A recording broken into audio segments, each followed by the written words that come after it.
अस्सलामुअलैकुम, मेरा नाम अब्दुल्ला है और आज हम कैमरे जो लेवल मैथमेटिक्स की कंप्लीट वीडियो सीरीज़ के साथ हाजिर हैं। अभी हम एक्सरसाइज नंबर 4.14 की जो रिमेनिंग क्वेश्चंस हैं, क्वेश्चन 3 हमने कर लिया था, उसके ऑनवर्ड जो सवाल आते हैं उनको देखने जा रहे हैं। तो आइए जरा आप देखते हैं। An approximation is use to convert between kilometers and miles is 8 kilometers is approximately equal to 5 miles. 8 kilometer, ठीक है। तो अब पूछ रहे हैं कि अप्रॉक्सीमेट इक्विवेलेंट ऑफ 20 किलोमीटर्स कितना होगा। तो पहले तो आप ये निकाल लीजिए कि 1 किलोमीटर में कितने माइल्स होते हैं। तो जाहिर सी बात, हमने एक साइड को ज़ीरो करना सीखा था ना, एक साइड को 1 करना सीखा था, दूसरी साइड को भी उसी से डिवाइड करेंगे। तो 1 किलोमीटर के अंदर अप्रॉक्सीमेटली इक्वल्स हैं 0.625 माइल्स, ठीक है। यानी माइल बड़ा होता है, 0.625 माइल्स में 1 किलोमीटर आता है, ठीक है। अब पूछ रहे हैं कि 20 किलोमीटर में कितने माइल्स होंगे। तो भाई 1 किलोमीटर में इतने, इसको आप 20 से मल्टीप्लाई कर दें, आपका आंसर आ जाएगा, ठीक है। अब पूछ रहे हैं कि अब 35 माइल किलोमीटर में कितने होते हैं। तो आपने पहले, अब जो आपको ये दिया हुआ था 8:5, अब इसमें आप 5 को कर लें, यानी 1 माइल में कितने किलोमीटर होते हैं। जब आप ये करेंगे तो आपका आंसर निकल के आएगा 1.6 kilometer is equals to 1 mile, ठीक है। अब 35 माइल निकालने हैं आपने, यानी तो 35 माइल में कितने किलोमीटर होते हैं। तो आपको 35 को 1.6 से मल्टीप्लाई करना पड़ेगा, आपका आंसर आ जाएगा, ठीक है। इजी था ये तो। फिर बोल रहे हैं कि change the following into the unit stated. 5.5 kilometer per hour को मीटर पर सेकंड में कन्वर्ट करना है, ठीक है। किलो में पहले तो आप ऐसे देख लें, तो 5.5 किलोमीटर पर आवर को ऐसे लिखेंगे, 5.5 इन अपॉन 1 घंटे में कितने वो होते हैं। 1 मिनट, ठीक है। आवर में 60 मिनट होते हैं और हमें सेकंड में करना है, तो 1 मिनट में 60 सेकंड होते हैं।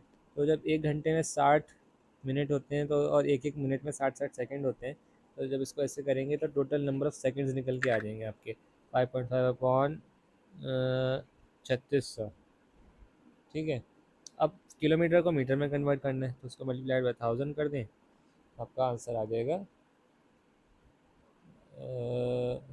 कैंसिल आउट होके ये कैंसिल हो जाएगा, ये कैंसिल हो जाएगा, 5.5 हो जाएगा, 10 से मल्टीप्लाई होके 55, 55 अपॉन 36, जिसको अगर आप कैलकुलेटर में डाल के डिवाइड कर दें या लॉन्ग डिवीजन में डाल के डिवाइड कर लें एस मेथड से, तो 1.53 मीटर पर सेकेंड की स्पीड आ जाएगी, ठीक है। अब 60 miles per hour to kilometers per hour, use the approximate conversion 5 miles equals to 8 kilometer, जो हमें फार्मूला दिया हुआ था उसको हमें निकालना है, ठीक है। 60 miles per hour two kilometre per our, speed miles per our में दी हुई है, अब किलोमीटर पर आवर में कितनी होगी ये निकालना है। 1 माइल हमें पता है कितने के बराबर होता है, 1 माइल होता है 1.6 किलोमीटर के बराबर, ठीक है।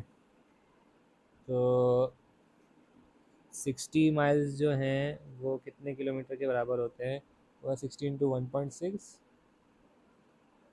Is equals to 96 kilometer per hour. आसान था। Zach is making a paperweight. He will choose between the following: a cuboid 10 into 2 into 4 centimeter made of iron, a cube of use the table of densities in table 4.5 to work out which will be the heavier paperweight. आपको ये table number 4.5 में गालिबन दी हुई होंगी इसकी densities, तो आप इसकी density का फॉर्मूला अप्लाई करते हुए इसका वो निकाल लें, क्या नाम है, पहले तो इन दोनों का वॉल्यूम निकाल लें। जो ए का वॉल्यूम है वो निकल रहा है 80 सेंटीमीटर क्यूब, जो बी का वॉल्यूम है निकल रहा है, सब तीनों को मल्टीप्लाई करके आपस में तो बन रहा है 64 सेंटीमीटर क्यूब, ठीक है। अब इनका जो वेट निकल रहा है, जो हैवियर निकालना है ना हमने, हैवियर जो सबसे ज़्यादा हैवियर है उसको चूज़ करना है। वेट इज़ इक्वल्स टू डायमेंस क्या नाम है, डेंसिटी इनटू वॉल्यूम। तो ये आप टेबल नंबर 4.5 को रेफ़र करें, मेरे पास इसकी पिक्चर नहीं है इसलिए मैं अपने पास जहाँ नोट किया हुआ है वहाँ से देख के बता रहा हूँ, आप लोग टेबल खोल लें। तो क्यूबॉइड का जो डेंसिटी है वो 7850 है, मेरे पास जो लिखी हुई है 7850 क्यूबॉइड की, पार्ट ए की बात हो रही है, इसका जो वेट है। और इससे वो मल्टीप्लाई करना है इसके वॉल्यूम से, जो कि हमें 80 निकल के आया है अभी। ठीक है, जब इसको मल्टीप्लाई करेंगे तो आंसर आ जाएगा 628,000। अब हम दूसरे वाले का निकाल लेते हैं पार्ट बी में। तो weight is equals to density into volume. Weight is equals to density इसकी निकाली है हमने, 1 मिनट। ठीक है, तो इसका जो भी मेरे पास ये नोट नहीं हुआ, इसकी जो डेंसिटी है आप जो मल्टीप्लाई करेंगे इसको इसके वॉल्यूम से, जो कि यहाँ निकल के आया है, इसका वॉल्यूम क्या था 64। अब इसको 64 से मल्टीप्लाई करेंगे तो जो आंसर आएगा वो गालिबन इससे छोटा आएगा। तो आपने दोनों कंपेयर करना है कौन सा आंसर बड़ा है, तो आपने लिख देना है अगर क्यूबॉइड बड़ा है तो the cuboid will be heavier, cuboid will be heavier than the cube, ये आपने कर देना है। ठीक है, क्वेश्चन 7 देख लेते हैं। Assuming the light from a flash of lightning arrives instantaneously but that sound travels eight 300 meters per second, how how far away a thunderstorm is out if you count 10 seconds between seeing the flash and hearing the thunder। वो कह रहे हैं कि अगर आपको जब lightning गिरती है ना तो स्पीड ऑफ लाइट ज़ाहिर से होते हैं आपकी स्पीड ऑफ साउंड से तेज़ है, तो स्पीड ऑफ लाइट आपको नज़र तो पहले आ जाती है लेकिन उसकी आवाज़ बाद में आती है। तो कह रहे हैं कि अगर नज़र आने में और जो आवाज़ आने में, यानी आवाज़ 10 सेकंड बाद आ रही है, तो आप उसका डिस्टेंस बताएंगे कितनी दूर है। तो ये तो इंटरेस्टिंग सवाल है, इंटरेस्टिंग है, इसको देख लेते हैं। स्पीड जो है वो है 300 meters per second साउंड की। ठीक है, डिफरेंस है 10 सेकेंड्स का।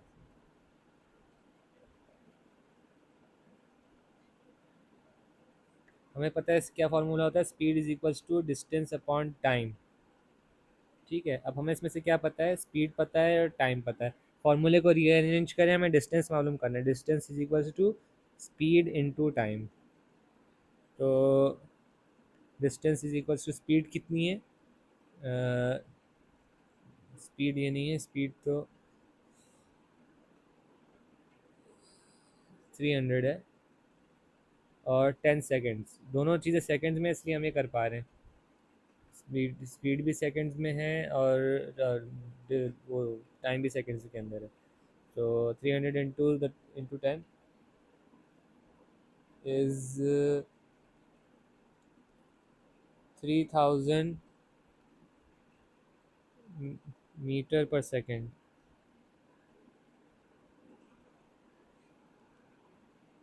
3000 मीटर्स पर सेकेंड की डिस्टेंस है इसका, यानी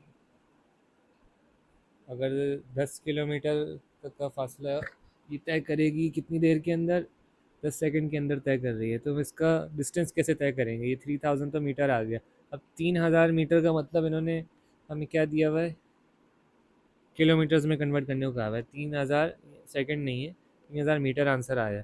3000 मीटर को आप किलोमीटर में कन्वर्ट कर लें, 1000 से डिवाइड कर दें, आंसर आ जाएगा 3 किलोमीटर्स। ठीक है जी, आगे आ जाएँ, क्वेश्चन नंबर 8 देख लेते हैं। इसके लिए थोड़े क्लियर कर लेते हैं जगह।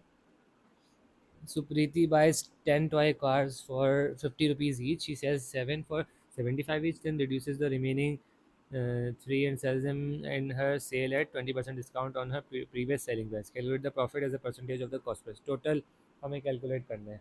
तो टोटल जो उसकी कॉस्ट आई वो 10 गाड़ियों के ऊपर 50 की एक पड़ी, तो कितनी पड़ी, 10 से मल्टीप्लाई कर दें, इसको 500 की कॉस्ट पड़ी टोटल। तो उसने सोल्ड 7 फॉर 75, इसका मतलब हुआ कि 75 इंटू 7 इज इक्वल्स टू 525। तो देखिए 7 में ही इसकी कॉस्ट तो कवर हो गई, तो नज़र आ रहा है कि 10 खरीदी थी 500 की, 7 525 की बेच दी, तो कम से कम प्रॉफिट में तो आ गई। अब बाकी 3 इसने डिस्काउंट पे बेच दी, फिर sold 3 for 20% discount on previous price, for 20% discount on previous, अगली लाइन में आ जाते हैं, प्राइस, जो कि बन रहा है आपका सेवन, प्रीवियस प्राइस जो थी वो ये थी सर 75, 75 पे इसने 20% डिस्काउंट दे दिया, तो 75 का आप पहले 20% निकालें, 20/100 करेंगे तो 75 का ये निकल के आ जाएगा, आपका आंसर आएगा 15। तो उसने 15 रुपये का डिस्काउंट दिया, यानी कि 75 में से 15 निकाल दिए, तो क्या बने 60, और ये 60 की इसने 3 बेच दी, ठीक है, 60 की इसने फिर 3 गाड़ियाँ बेची, तो 60 180 रुपये इससे भी कमा लिए इसने, ठीक है। अब प्रॉफिट देखें, प्रॉफिट का क्या फार्मूला होता है, selling price minus cost price, selling price जो टोटल है वो 180 और 525 को ऐड करेंगे, तो आपकी बन रही है सेलिंग प्राइस टोटल 705, और जो कॉस्ट प्राइस थी टोटल वो है 500, टोटल प्रॉफिट आपका आ गया 205, ठीक है।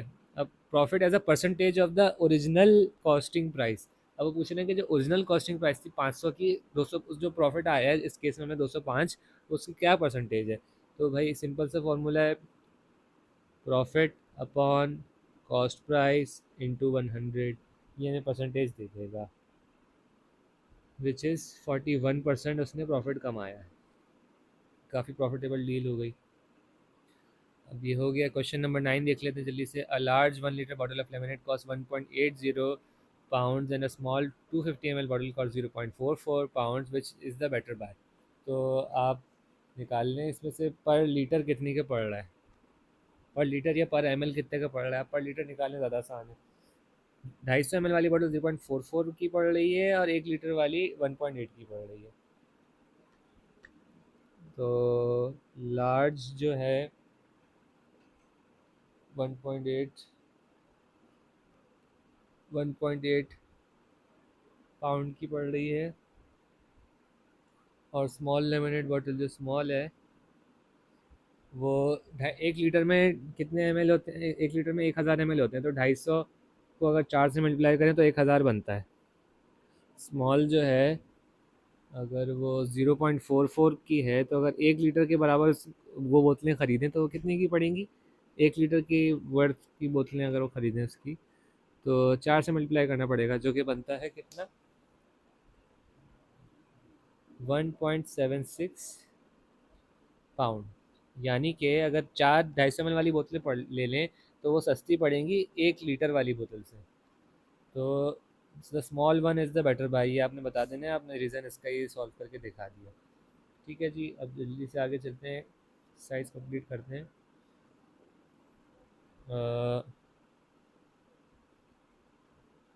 यही है, हाँ। Anita is going to buy a used car, she is making a choice between a petty hatchback and a quadri saloon. The Penti uses 10 liters of fuel to travel 90 kilometers, and the Quadri uses 15 liters to travel 165 kilometers. Which of these two cars would be the most uh, economical to run? You must show all your working. ठीक है जी, अभी solve कर लेते हैं। तो पेंटी का average जो है वो 90 किलोमीटर चलती है 10 लीटर फ्यूल में, तो 90 डिवाइडेड बाय 10 किया, उसका एवरेज निकल के आया 9 किलोमीटर, 1 लीटर में 9 किलोमीटर चलती है, ठीक है। और क्वाड्री जो गाड़ी है उसका जो निकल के आया है एवरेज, वो ये पेंटी का है और ये क्वाड्री का है, वो 165 किलोमीटर चलती है 15 लीटर में, 165 डिवाइडेड बाय 15 किया, जिसका आंसर आया 11। तो quadri would be more economical, ये आपने लिख देना है, मोर इकोनॉमिकल, ठीक है। अब Thomas got 36 marks out of a possible 60 in his mathematics test. He got 52 marks out of 75 in his science test. By calculating his percentage marks for each test, found out which was his better test. तो math test percentage जो है निकाल लेते हैं। उसके 60 में से 36 आए, 60 में से 36 आए, परसेंटेज निकाल लें इसकी, ये निकलेगी। तो बनती है 60% उसके मैथ्स के टेस्ट में आए थे। अब जो साइंस का टेस्ट हुआ उसमें उसके आए 52 70 में से, तो उसमें से पता करना है कि कौन सी में ज़्यादा बेहतर परफॉर्मेंस हुई थी। 100 से मल्टीप्लाई करें परसेंटेज के लिए, आंसर आया 69.3%। तो इसका मतलब है साइंस में उसने ज़्यादा बेटर परफॉर्म किया। आप लिखेंगे so Hans he perform better in the science test.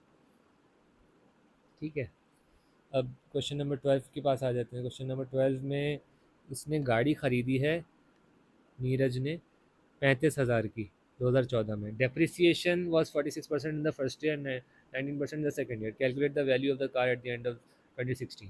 तो देखें, डेप्रिसिएशन एक अकाउंटिंग का कॉन्सेप्ट है। इसको बेसिकली इतना समझ लेंगे, जो गाड़ी या कोई भी चीज़ आप लेते हैं अगले साल उसकी वो वैल्यू नहीं रहती, ज़ाहिर सी बात है वो कम उसकी वैल्यू हो जाती है। अपने गाड़ी 10 लाख के लिए, वो तो अलग बात है कि अगर गाड़ियाँ महंगी हो रही हैं दिन ब दिन आपके इकोनॉमी में, तो वो अलग बात है। लेकिन नॉर्मली कोई भी मशीन आप लेंगे वो वियर एंड टेयर और यूज़ के बाद उसकी वैल्यू कम हो जाती है, पहले से कम की बिकती है, अप्रिशिएट नहीं होती आमतौर पे।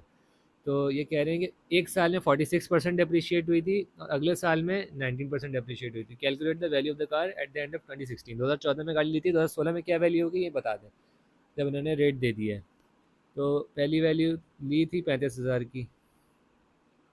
अब फर्स्ट ईयर डेप्रिसिएशन जो है वो 19 कितने परसेंट लगाइए, 46% लगाइए। तो 35,000 का 46% निकाल लें, 46% से मल्टीप्लाई कर दिया, आंसर आया 16,100। पहले साल की डेप्रिसिएशन इतनी हो गई। ठीक है, 35,000 माइनस 16,100 इंटू 19% इज़, ठीक है। बस यहाँ पे एक की पॉइंट आपको जहन में रखना होगा कि जो सेकेंड ईयर की डेप्रिसिएशन निकलेगी ना, वो ओरिजिनल प्राइस पे नहीं निकलेगी। सेकेंड ईयर की जो डेप्रिसिएशन निकलेगी वो कार की ओरिजिनल वैल्यू जो कि 35,000 थी, इसमें से 16,100 निकलेगा पहले। 16,100 पहली साल की डेप्रिसिएशन माइनस करेंगे तो क्या निकल के आएगा, 35,000 में से 16,100 माइनस किया, अच्छा 18,900 है वैल्यू गाड़ी की पहले साल के हिसाब से। अब इसका 19% पे डेप्रिसिएशन लगेगा, वो नहीं कि ओरिजिनल वैल्यू पे लग रहा है, अब ये नई वैल्यू पे लगेगा जो कि बन रहा है आपका 3591। ठीक है, value of the car in 2015 after depreciation was 18,900, जो कि ये आ गई। अब अगले दूसरे साल के एंड पे 18,900 में से भी आपने 3591 माइनस कर दिए। 18,900 में से 3591 माइनस कर दिए 2016 के एंड पे, तो बचा आपके पास 15,309। तो value of the car in 2016 is 15,309। ठीक है, a valued customer is offered a 10% discount on an item normally worth $65.70। How much will they have to pay. तो ये बहुत ही आसान है, 13% पे 10% डिस्काउंट लगा दें भाई। 65.7 की चीज़ है, डिस्काउंट जो है वो 10% है, मल्टीप्लाई करें इसका 10% निकल के आएगा 6.57। तो 65.7 में से माइनस कर दें डिस्काउंटेड वैल्यू 6.57 जो कि निकल के आ रही है 59.13। ठीक है, क्वेश्चन 14 देख लें। Video conference is to be arranged between Rome and Tokyo. The time difference is 7 hours. Rome is west of Tokyo. And what time would it be in Tokyo if the conference is arranged for 11:13 Roman time? सुबह के 11 बज रहे हैं, सब 11:13 Roman time. ठीक है, time difference देख लीजिए कितना है दोनों मुल्कों के दरमियान, 7 घंटे का है, नोट कर लीजिए। टाइम इन टोक्यो मालूम करना है जब रोम में सुबह के 11:13 हो रहे हैं। तो आप लिखेंगे, पूरा ये जुमला लिखना पड़ेगा हमें, as we know that the time difference the time difference is 7 hours. ये आपको थोड़ी सी अंग्रेज़ी लिखनी पड़ेगी इधर. 7 hours and Rome is west of Tokyo. And Rome जो है वो टोक्यो के वेस्ट पे लाई करता है. अगर टाइम मैप के अंदर देखा जाए, इन्होंने सवाल के अंदर ही बताई हुई ये चीज़ें, तो हम इसको अज्यूम करते हुए सवाल का जवाब दे रहे हैं. So we should at 7 hours in 11:13. क्योंकि आप देखें जो दुनिया में मैप बनता है ना, उसके अंदर एक ग्रीनविच जगह है, वहाँ से टाइम जोन स्टार्ट होती है. तो उससे राइट पे आपके जितने भी कंट्रीज़ होंगे उसमें +1 +2 +3 +4 +5 इस तरह से होंगे. लेफ्ट पे जो होंगी वो -1 -2 -3 इस तरह से. कभी आप ग्रीनविच टाइम GMT सर्च करेंगे गूगल पे, कहीं भी AI से पूछें, वो आपको ये कॉन्सेप्ट डीपली एक्सप्लेन कर सकता है. तो हमें पता है कि रोम पे अगर टाइम 11:13 हो रहा है और टोक्यो जो है वो 7 घंटे है राइट साइड के ऊपर. तो अगर हम 11:15 बजे में 11:13 में 7 hours ऐड कर देंगे तो क्या टाइम हो जाएगा 24 आवर्स की क्लॉक के हिसाब से. 24 आवर क्लॉक के हिसाब से 18 13 यानी 6:13 हो रहे होंगे 24 घंटे की घड़ी में. और 12 घंटे की घड़ी में 6:13 ऐसे लिखेंगे, PM भी लिखना पड़ेगा. तो ये 24 आवर क्लॉक का फॉर्मेट है और ये 12 आवर क्लॉक का फॉर्मेट है. ठीक है. अब आखिरी क्वेश्चन देख लेते हैं. Calculate the value of a bond purchase in compound interest का पहला सवाल आ गया हमारा. तो इसमें आप ज़रा कंपाउंड इंटरेस्ट को समझ लें. कंपाउंड इंटरेस्ट का एक ही फार्मूला है, बस हमें उसको समझना पड़ेगा. कंपाउंड इंटरेस्ट का जो फार्मूला है वो है जनाब principal multiplied by bracket open 1 + R/100. और ये ब्रैकेट की जो पावर है, पूरे जो ब्रैकेट के अंदर नंबर्स हैं, ये इनकी पावर n है. तो ये आपको कैलकुलेटर पे ही करना है ये सवाल ना. तो आपने इसके लिए आपको साइंटिफिक कैलकुलेटर आपके पास होना चाहिए. पी का मतलब आपका प्रिंसिपल, कितनी अमाउंट इन्वेस्ट की है, कितना मेन पैसा लगाया आपने. 1 तो ऐसे ही आ जाएगा. आर मतलब रेट, इंटरेस्ट का क्या रेट है, सूद किस रेट पे दिया जा रहा है. एन जो है वो कितने टाइम के लिए दिया हुआ है, कितने टाइम के लिए इन्वेस्ट किया है, ये वो वैल्यू है. 1 साल 2 साल 3 साल. तो हम क्वेश्चन देखते हैं. एक जो क्या नाम है, कितने डॉलर का है, $5,000 का है. एक बॉन्ड परचेज किया गया था 2015 में with compound interest rate of 2.35% when it matures in 2020. A bond in this case the certificate that provides a method of saving usually for a fixed term of number of years. It matures after the fixed term and can be converted into cash. ठीक है. Bond जो है वो एक समझे investment होती है, तरह की आप कैश से ख़रीद लेते हैं. उसके कुछ सालों में उसकी वैल्यू इंक्रीज़ होती है, फिर आप उस फिक्स टर्म के बाद बेच के उसको वापस कैश में कन्वर्ट कर सकते हैं. तो कंपाउंड इंटरेस्ट में बेसिकली वही होता है कि 1 साल अगर आपने ऐसे लगाया, उसको जो इंटरेस्ट मिला वो उसके प्रिंसिपल अमाउंट में शामिल हो जाएगा. और फिर अगली दफ़ा जो परसेंटेज लगेगी वो उस टोटल अमाउंट के ऊपर लगेगी. ये नहीं कि ओरिजिनल 1,000 लगाए थे, 10% मिल रहा है पर साल का, तो 1,000 रुपये अगले साल ही मिलेगा. नहीं, 1,000 में जो 10% मिल गए, यानी 100 रुपये मिले थे, 1100, अब 1100 का 10% अगले साल उसमें डलेगा. तो हर साल ही कंपाउंड होता जाएगा, यानी ऐड होता जाएगा, इसलिए इसको कंपाउंड इंटरेस्ट कह रहे हैं. इसका फॉर्मूला दिया हुआ है, बस इसमें डालेंगे और हमारा आंसर बन जाएगा. तो हमें पता है कि पी क्या है, प्रिंसिपल अमाउंट है. ये आपने लिखना पड़ेगा, P = 5,000. और रेट जो है वो है 2.35%. ये इन्होंने दिया हुआ है, ये रहा. ठीक है. और एन जो है कितने साल के लिए है, 5 साल के लिए. ये इन्होंने कहाँ बताया है,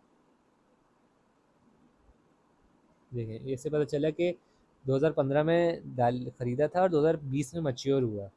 तो ये 5 साल का हुआ ना, 5 साल का डिफरेंस आया. अब फार्मूले में डालेंगे तो फार्मूला कुछ इस तरह का दिखेगा.